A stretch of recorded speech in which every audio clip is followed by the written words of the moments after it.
July 13 തിങ്കളാഴ്ച ഇന്നലെ Kerala box ഓഫീസിൽ നിന്നും ഏറ്റവും കൂടുതൽ കളക്ഷൻ നേടിയ 8 ചിത്രങ്ങൾ ഏതൊക്കെയാണെന്ന് നോക്കാം. 8ാം സ്ഥാനത്ത് ഇന്ദ്രൻസ് നായകനായി എത്തിയ ചിന്ന ചിന്ന ആസ എന്ന ചിത്രമാണ്. ചിത്രം ഇന്നലെ കേരള ബോക്സ് ഓഫീസിൽ നിന്നും 1,50,000 രൂപയാണ് കളക്ട് ചെയ്തത്. ഈ ചിത്രം റിലീസ് ചെയ്തിട്ട് ഇപ്പോൾ 25 ദിവസം പിന്നിട്ടിരിക്കുകയാണ്. 25 ദിവസം കൊണ്ട് ചിത്രം കേരള ബോക്സ് ഓഫീസിൽ നിന്നും 2,19,00,000 രൂപയാണ് നേടിയത്.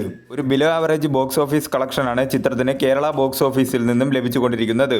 കേരളം, തമിഴ്നാട് ഒഴികെ ബാക്കി എല്ലാ സ്ഥലങ്ങളിലും ചിത്രം വാഷ് ഔട്ട് ആവുന്ന രീതിയിലേക്കാണ് ചിത്രത്തിന്റെ ബോക്സ് ഓഫീസ് പെർഫോമൻസുകൾ പോയിക്കൊണ്ടിരിക്കുന്നത്. 7ാം സ്ഥാനത്ത് വിഷ്ണു വിശാൽ നായകനായി എത്തിയ തമിഴ് ചിത്രം ഘട്ടഗുസ്തി 2 എന്ന ചിത്രമാണ്. ചിത്രം ഇന്നലെ കേരള ബോക്സ് ഓഫീസിൽ നിന്നും 1,35,000 രൂപയാണ് കളക്ട് ചെയ്തത്.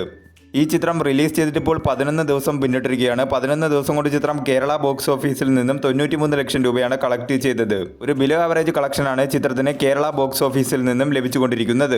6ാം സ്ഥാനത്ത് മോഹാന എന്ന ഹോളിവുഡ് ചിത്രമാണ്. ചിത്രം ഇന്നലെ കേരള ബോക്സ് ഓഫീസിൽ നിന്നും 1,80,000 രൂപയാണ് കളക്ട് ചെയ്തത്. ഈ ചിത്രം റിലീസ് ചെയ്തിട്ട് ഇപ്പോൾ 4 ദിവസം പിന്നിട്ടിരിക്കുകയാണ്. 4 ദിവസം കൊണ്ട് ചിത്രം കേരള ബോക്സ് ഓഫീസിൽ നിന്നും 16,70,000 രൂപയാണ് കളക്ട് ചെയ്തത്.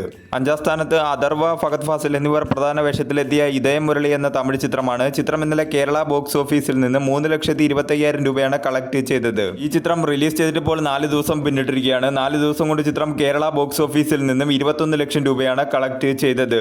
4ാം സ്ഥാനത്ത് കിരീടം ചിത്രത്തിന്റെ റീ റിലീസ് കളക്ഷനാണ്. ചിത്രം ഇന്നലെ കേരള ബോക്സ് ഓഫീസിൽ നിന്നും 5 ലക്ഷം രൂപയാണ് കളക്ട് ചെയ്തത്. കിരീടം റീ റിലീസ് ചെയ്തിട്ട് ഇപ്പോൾ 4 ദിവസം പിന്നിട്ടിരിക്കുകയാണ്. 4 ദിവസം കൊണ്ട് ചിത്രം കേരള ബോക്സ് ഓഫീസിൽ നിന്നും 22 ലക്ഷം രൂപയാണ് കളക്ട് ചെയ്തത്. 3ാം സ്ഥാനത്ത് ചിദംബരം സംവിധാനം ചെയ്ത ബാലൻ ദ ബോയ് എന്ന ചിത്രമാണ്. ചിത്രം ഇന്നലെ കേരള ബോക്സ് ഓഫീസിൽ നിന്നും 6,30,000 രൂപയാണ് കളക്ട് ചെയ്തത്.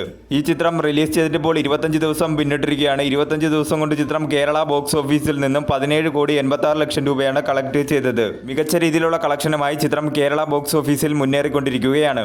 2ാം സ്ഥാനത്ത് എവിൾ ഡെഡ് ബേൺ എന്ന ഹോളിവുഡ് ചിത്രമാണ്. ചിത്രം ഇന്നലെ കേരള ബോക്സ് ഓഫീസിൽ നിന്നും 14,20,000 രൂപയാണ് കളക്ട് ചെയ്തത്. ഈ ചിത്രം റിലീസ് ചെയ്തിട്ട് ഇപ്പോൾ 4 ദിവസം പിന്നിട്ടിരിക്കുകയാണ്. 4 ദിവസം കൊണ്ട് ചിത്രം കേരള ബോക്സ് ഓഫീസിൽ നിന്നും 80,15,000 രൂപയാണ് കളക്ട് ചെയ്തത്. 1ാം സ്ഥാനത്ത് പൃഥ്വിരാജ് നായകനായി എത്തിയ ഐ നോബഡി എന്ന ചിത്രമാണ്. ചിത്രം ഇന്നലെ കേരള ബോക്സ് ഓഫീസിൽ നിന്നും 48 ലക്ഷം രൂപയാണ് കളക്ട് ചെയ്തത്. ഈ ചിത്രം റിലീസ് ചെയ്തിട്ട് ഇപ്പോൾ 5 ദിവസം പിന്നിട്ടിരിക്കുകയാണ്. 5 ദിവസം കൊണ്ട് ചിത്രം കേരള ബോക്സ് ഓഫീസിൽ നിന്നും 6,18,00,000 രൂപയാണ് കളക്ട് ചെയ്തത്. ഒരു ആവറേജ് ആയിട്ടുള്ള കളക്ഷനാണ് ചിത്രത്തിന് കേരള ബോക്സ് ഓഫീസിൽ നിന്നും ലഭിച്ചുകൊണ്ടിരിക്കുന്നത്.